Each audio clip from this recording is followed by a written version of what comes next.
My childhood, it was abuse. If I could sum it up in one word, mental, emotional, spiritual, psychological, sexual abuse.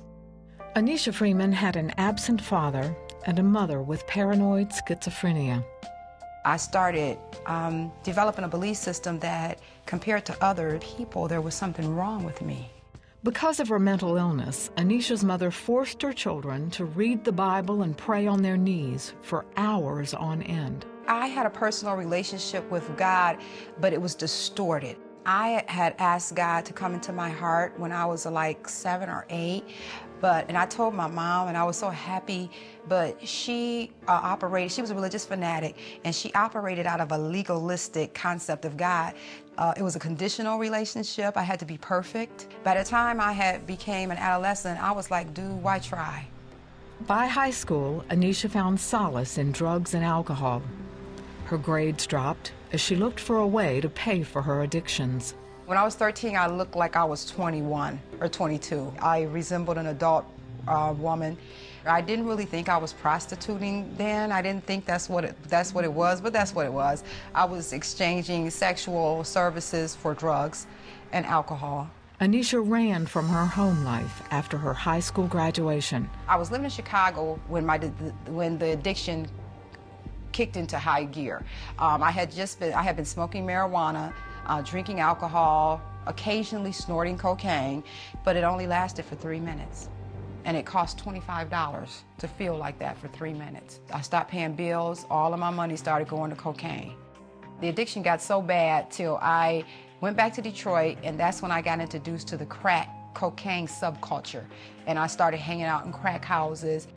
She stayed on the streets for 12 years, the victim of physical beatings and rapes.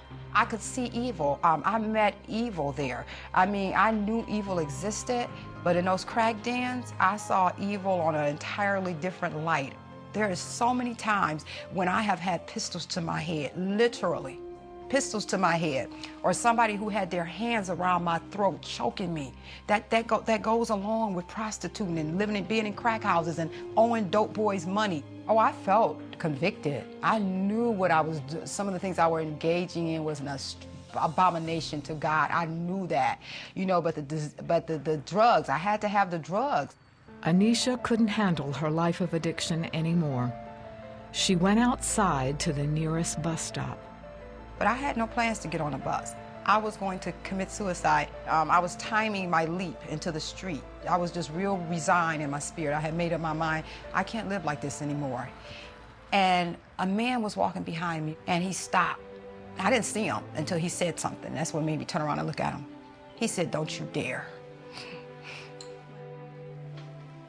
And I turned around, he said, "Don't you dare give up." And I believe that man was an angel. I don't know if he was or if he just somebody God used right then and that point, because I was getting ready to leave here. And I'm like, wow, you mean like there's a God out there that cares whether or not a prostitute, crack addict is getting ready to take her life? Shortly after that day at the bus stop, Anneshia made the decision to let God change her life. I was walking away from a crack motel, and I heard God in my spirit. It wasn't an audible voice. It was deep in my spirit. I heard God say, "Choose you this day who you will serve." And it's like not only had he showed me himself, he had showed me Satan's kingdom uncut and raw. And I knew right then in my spirit that if I didn't leave at that particular moment, I would die there. And that was August the 7th of the year 2000, and I have not used another drug, any type of mood-altering, mind-altering substance, including alcohol. I have used nothing since that day. Anneshia started going to church and completed several addiction programs. The cross means so much to me. It means that I have access now. He let me know, I love you. Even though you're sin, and I don't love your sin, but I love you. And he saved me, and he's given me a life that is beyond anything I could have imagined. In the last 10 years, Anneshia has completed 3 degrees, including an MBA. Today, she's a certified addictions counselor and has developed a citywide program to help prostitutes get off the streets. I would say that if you think you're too far, that is a lie straight from the pit of hell. No matter what you've done, God can turn your life around. And He's not going to just turn it around a little bit.